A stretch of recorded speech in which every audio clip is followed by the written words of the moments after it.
Hello students, I hope you have done well in your unit test examinations. In this video of lesson number 4 parts and wholes, this is the part 9 which include page number 66 to 69. I will send you a separate PDF file also. In that all the solution was mentioned in that PDF, and also it was include that which part you have to write in the notebook and which part you have to write in the textbook. So pay attention in this video and take a textbook and pencil with you so that you can write down whatever the instructions given by the video. An old woman's will. Once there lived an old woman. एक बार एक old woman रहती थी. She lived with her 3 daughters. उसकी 3 बेटियां थी. She was quite rich and had 19 camels. वो rich थी, अमीर थी, उसके पास 19 camel थे. One day she fell ill. एक दिन वो बीमार पड़ जाती है. The daughters called the doctor. उसकी बेटियां डॉक्टर को बुलाती है. The doctor tried his best but could not save the woman. Doctor अपनी बेस्ट मेहनत करते हैं बट वो वुमेन को सेव नहीं कर पाते. आफ्टर हर डेथ, उसकी डेथ के बाद the daughters read what she had written in her will. उसकी डेथ के बाद उसकी डॉटर्स देखती हैं कि उसकी विल में क्या लिखा है. विल मतलब होता है जायदाद, मतलब जहाँ पे वो पेपर्स होते हैं ना जिसमें प्रॉपर्टी को बंटवारा होता है, उसको विल कहते हैं. My eldest daughter will get half of my camels. वो कहती है कि मेरी जो बड़ी डॉटर है उसको हाफ कैमल मिलेंगे.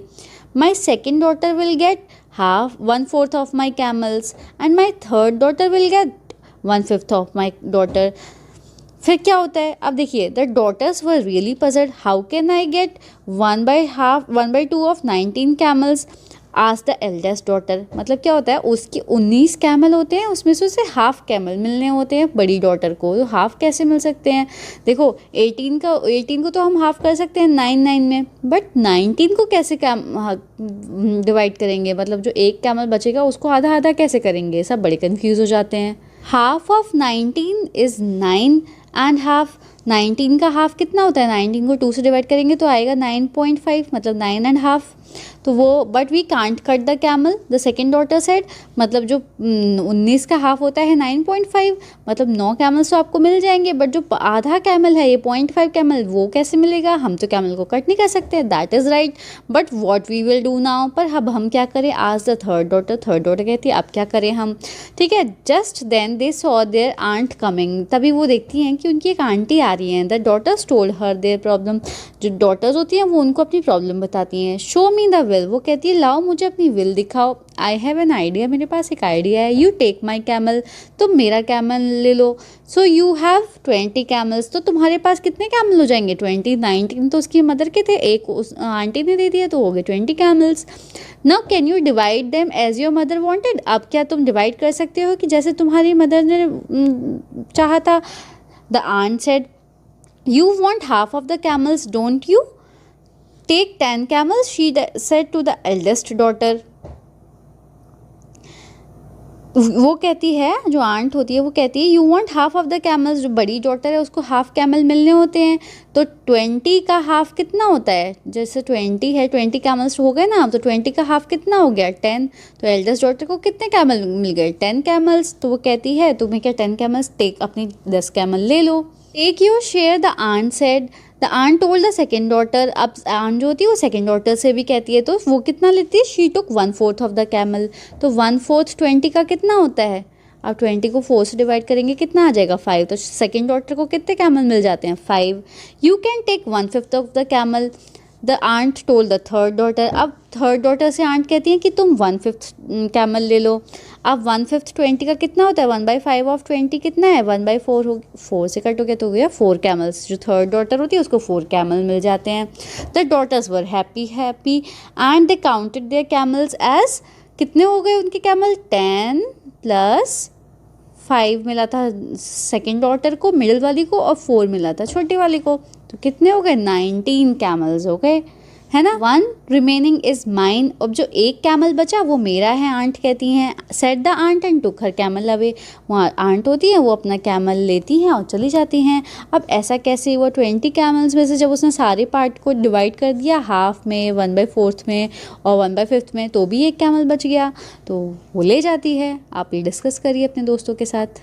Next topic is Arun's time table. अब देखिए एक दिन में कितने घंटे होते हैं, 24 आवर्स होते हैं। अरुण ने अपने इन 24 घंटों को एक टाइम टेबल में बांट दिया है बना के। अब क्या है, sleeping 1/3 of the day. Arun sleeping सोने में 1/3 डे देता है। 1/3 कितना 24 आवर्स का, तो 1/3 ऑफ 24, तो 3 से 8 24 को डिवाइड करेंगे तो आ गया 8।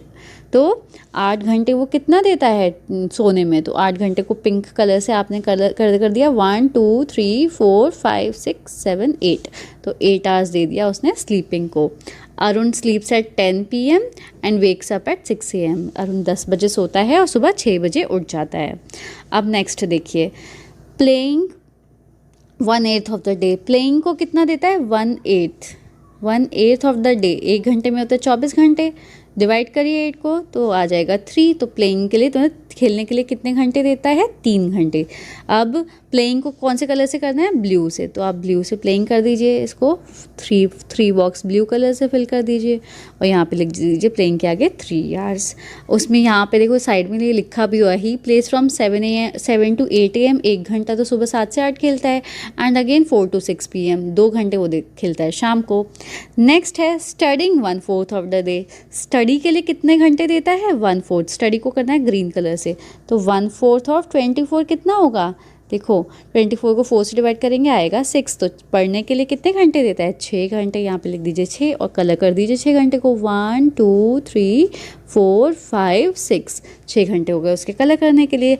अब पूछा वो पढ़ने के लिए, what part of the day does he use for other activities. पूछा है कि वो बाकी का बचा हुआ दिन कितना पार्ट बचा और वो उस किस अलग एक्टिविटीज़ के लिए कितना पार्ट यूज़ कर पाता है। तो देखो बचे कितने घंटे, आप ये कैलकुलेट करो किसी दूसरे कलर से, 1 2 3 4 5 6 7, कितने पार्ट बचे, 1 2 3 4 5 6 7, 7 घंटे उसके बच गए। तो 7/24 पार्ट उसका बच गया, वो किसी और काम में लगा सकता है, अदर एक्टिविटीज़ के लिए। इसका आंसर अलग से यहाँ पे मैंने लिखा हुआ है, आप यहाँ वीडियो पॉज करिए और देख लीजिए। Next topic is school magazine. क्या है, a school has decided to bring out a magazine every quarter of the year.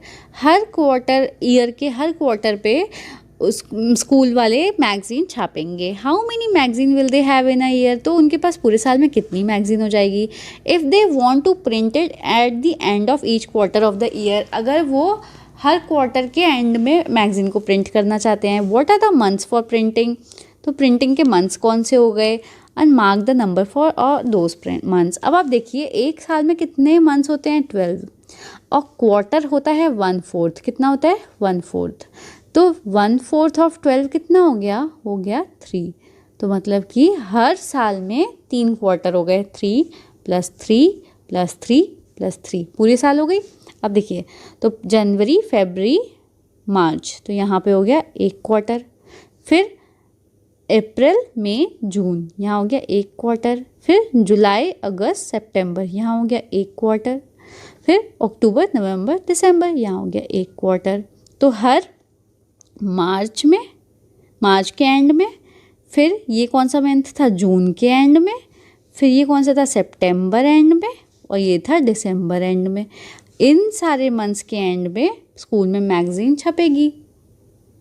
इसके आंसर को हमें इस तरह से लिखना है। नेक्स्ट टॉपिक है sleeping beauty. Have you heard of Kumbhakarna, the brother of Ravana? He is famous for sleeping for half a year. मतलब कि जब आपने रावण के बारे में सुना होगा, उसका एक भाई था कुंभकर्ण, ठीक है, वो इसलिए फेमस था क्योंकि वो सोता बहुत था, कितना, जैसे हाफ अ ईयर, मतलब पूरे साल में आधा साल वो सोता रहता था। अब क्या होता है, most people sleep about 8 hours a day. Mostly लोग 8 घंटे सोते हैं एक दिन में। Then what part of the day is it, कि वो एक दिन का कितना पार्ट हुआ है, वो सोते कितना है 8 घंटे, और दिन में टोटल घंटे कितने होते हैं 24। मैंने बोला था 8 ऊपर आएगा 24 नीचे, क्योंकि टोटल आता है नीचे, तो 8 3 ज़ा तो हो गया 1/3 पार्ट ऑफ द डे। हर कोई अपने पूरे दिन का 1/3 पार्ट सोता है। So what part of a year do they sleep? A person 60-year-old must have slept years. तो एक जो 60 साल का आदमी है वो कितना पार्ट सोता है, सोया होगा? तो 1/3 ऑफ 60 कितना हो जाता है? तो आप करके देखिए 20, तो आ जाएगा 20 ईयर्स की एक आदमी 60 साल का आदमी 20 साल तो वो सोया ही होगा, 20 years. Next topic is Kirti's shopping list. अब देखिए उसमें आइटम, कीर्ति जो है उसकी शॉपिंग लिस्ट देखिए, इसमें आइटम देखिए टमाटो, पटैटो, अनियन, कैरेट, गोड।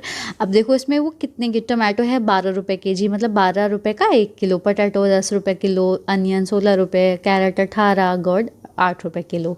अब देखो फर्स्ट क्वेश्चन में पूछा गया है how much 2 kg of tomato cost, कि 2 kg टमाटो कितने के आएंगे। अब देखो 1 kg टमाटो है 12 रुपीज़ के, तो 2 kg कितने आएंगे? सिंपल सा है, 2 × 12 कर दो, आ जाएगा 24 रुपीज़ के।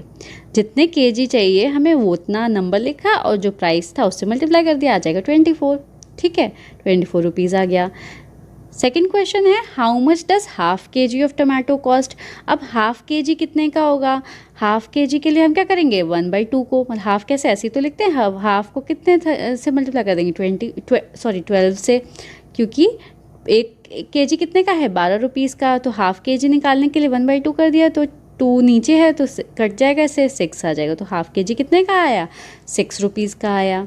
ठीक है, नेक्स्ट पूछा है किरण वॉन्ट्स 2.5 kg ऑफ टमाटो। किरण को कितने टमाटो चाहिए 2.5 kg, how much will it cost. तो अभी हमने निकाला, एक बार फिर से मैं आपको निकाल के दिखा देती हूँ। 2.5 kg टमाटो की कॉस्ट पता करनी है।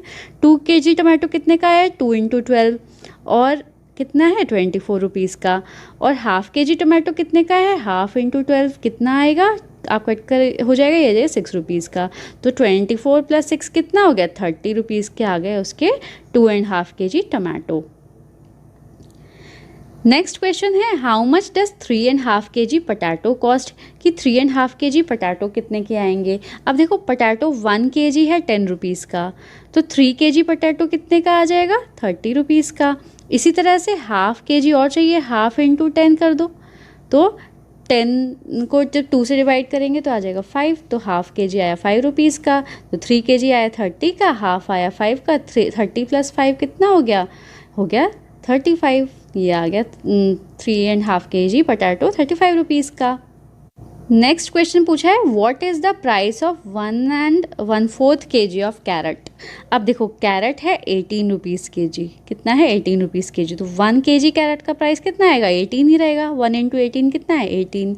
अब बात आती है 1/4 ऑफ कैरेट का जब आप प्राइस निकालेंगे तो 1/4 को 18 से डिवाइड करेंगे, तो 18 को जब आप 4 से डिवाइड करेंगे, आप डिवाइड करके देखिए 18 को 4 से, तो 4 × 4 = 16, 2 17 18 0.5, तो 4.5 रुपीज़, मतलब उसको 4.5 रुपये और देने होंगे, तो प्राइस कितना आया 18 + 4.5, 18 में जब आप 4.5 जोड़ेंगे तो कितना आ जाएगा 18, 22.5 रुपीज़ आ गया इसका। He bought a gourd of weight 4 and 3/4 kg and it cost. अब देखो उसने जो गोर्ड खरीदी 4 and 3/4 kg खरीदी, और उसकी कॉस्ट कितनी हुई। अब जो गोर्ड का प्राइस था वो था 8 रुपये किलो, तो 4 and 3 and 4, तो पहले तो हम 4th का देखेंगे, तो 4 kg गोर्ड कितने की आई 4 × 8 = 32 रुपीज़। ठीक है, ये तो हो गया 4 kg की बात। अब रही बात 3/4 की, तो 3/4 को हम 1 किलो कितने की थी 8 की, तो 8 से डिवाइड कर देंगे, मल्टीप्लाई कर देंगे, तो 4 × 2 = 8, तो ये हो गया 6, तो 4 and 3/4 कितने की आई, तो 32 + 6 कितना हुआ 38 रुपीज़ की आई उसकी गोल्ड। ठीक है, जब भी हमें ऐसे मिक्स्ड फ्रैक्शन दिए होते हैं तो सिंपल सा तरीका होता है, उसको हम 2 पार्ट में डिवाइड कर देते हैं। जैसे 4 3/4 पूछा था ना, तो 4 की पहले अलग से निकाल दी, 3/4 की अलग से निकाल दी, और फिर दोनों को ऐड कर दिया। नेक्स्ट है look at the shopping list and Kirti's hand how much will she has to pay to buy all these. अब आपको देखो, अब बताओ कि कीर्ति को कितना पे करना पड़ा। आइटम, प्राइस लिखो और अमाउंट लिखो। इसके आंसर मैंने अलग से यहाँ पे एक एक करके सॉल्व करा हुआ है, आप यहाँ पे वीडियो पॉज करके देख सकते हैं। और आपसे पूछा था कि कीर्ति को कितना सामान के पैसे देने पड़ेंगे, तो यहाँ पे मैंने लिखा हुआ है इसका आंसर।